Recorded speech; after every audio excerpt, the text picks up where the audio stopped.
Okey, ini cerita tentang di Ceras.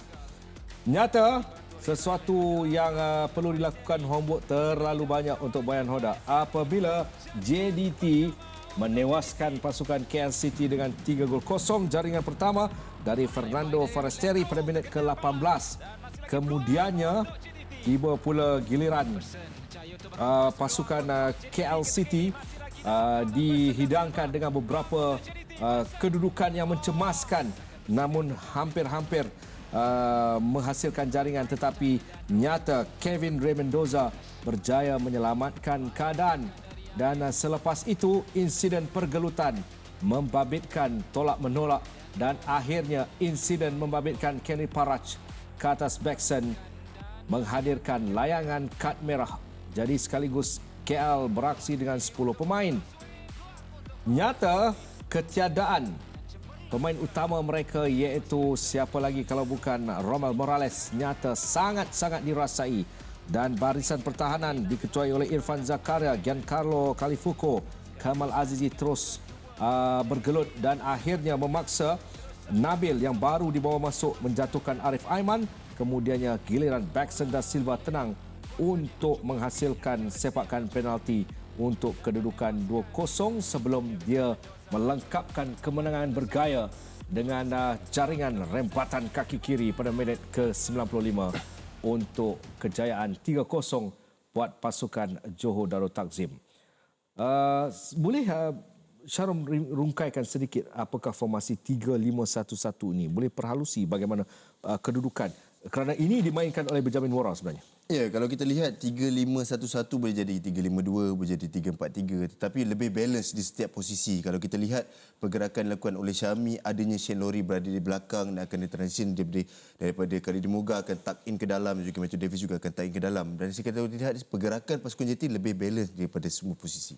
Okey, saya melihat, mungkin anda juga melihat kegagalan pasukan KL City malam ini juga bermula di bahagian tengah.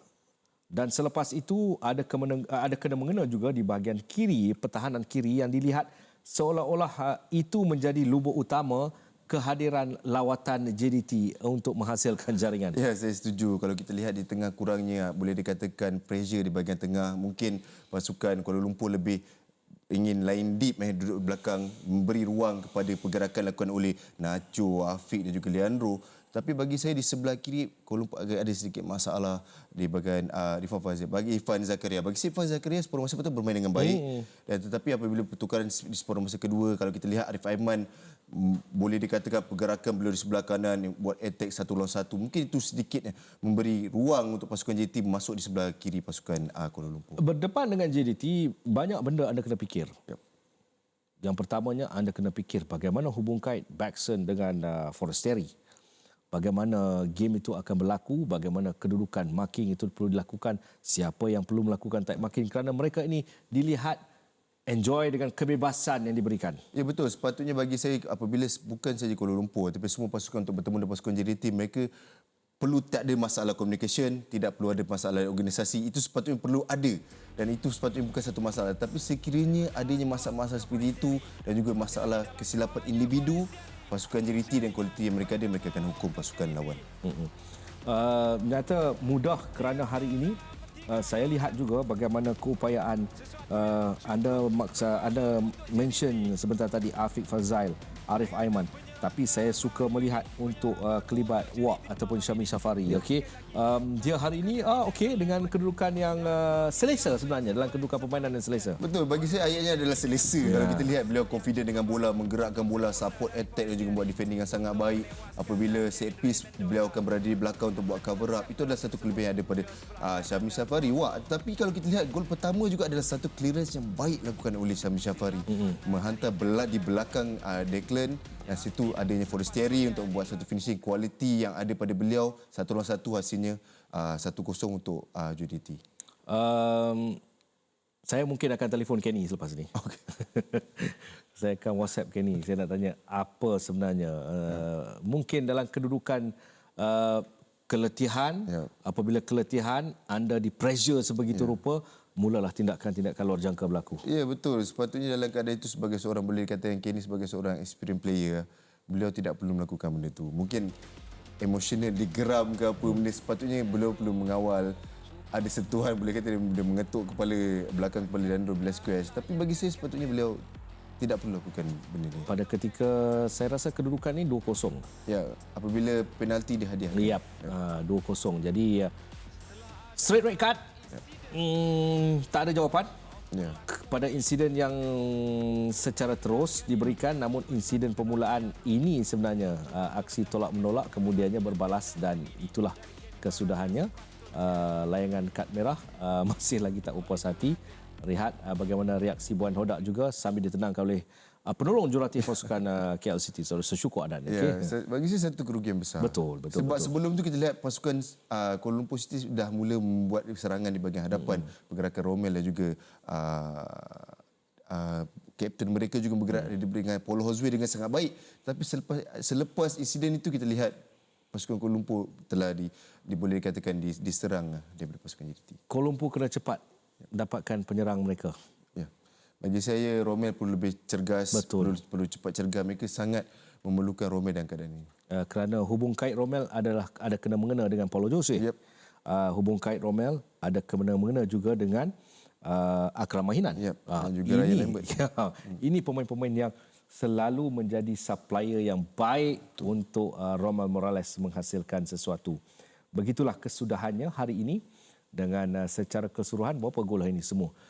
Kedah 1, 4, 7 gol. 7. Sama macam semalam, 7 gol.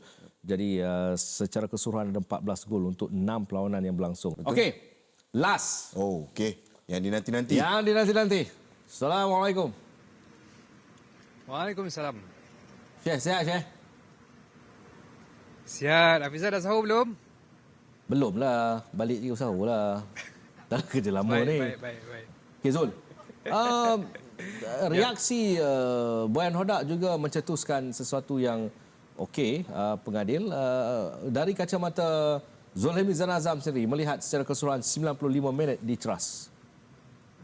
Okey, kalau dari pandangan saya untuk 3 insiden ataupun gol yang dijaringkan oleh JDT, saya tidak nampak ada keputusan yang silap dilakukan oleh pengadil perlawanan iaitu Rozlan Joffrey Ali, bekas pemain Presiden Selangor, bekas pemain Sam Dabi. Di mana keputusannya ada betulnya. Kita melihat contoh sepakan penalti yang dari pasukan JDT, kita nampak ada asakan ataupun ada kontak yang dilakukan oleh pemain KL City.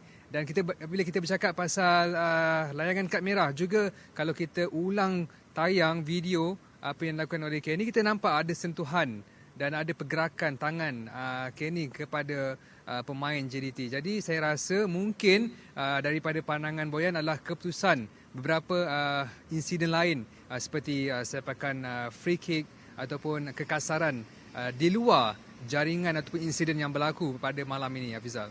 Okey, melihat kepada line up yang diturunkan oleh Benjamin Mora hari ini, bagaimana anda melihat Syami Safari?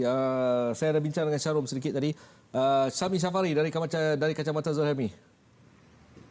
Beraksi baik, menggalas tugas yang ditinggalkan Corbin Ong.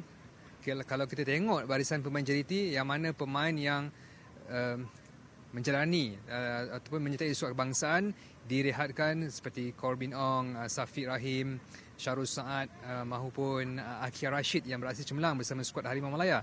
Dan untuk Syami Safari, saya rasa belum berada di tahap terbaik, tetapi apa yang ditunjukkan boleh dikatakan agak memberangsangkan. Sebab apa yang saya lihat sebelum ini, ketika saya mengikuti pasukan JDT di Dubai, Syami Safari seperti masih menyesuaikan diri dengan keadaan pasukan.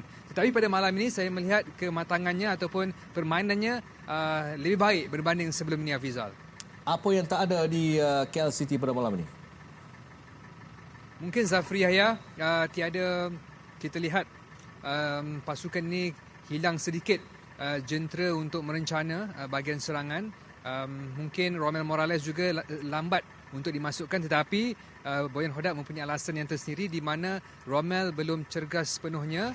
Sebab itu dia meletakkan Hardin Azman, J. Parthiban dan juga Paul Josue di bahagian serangan.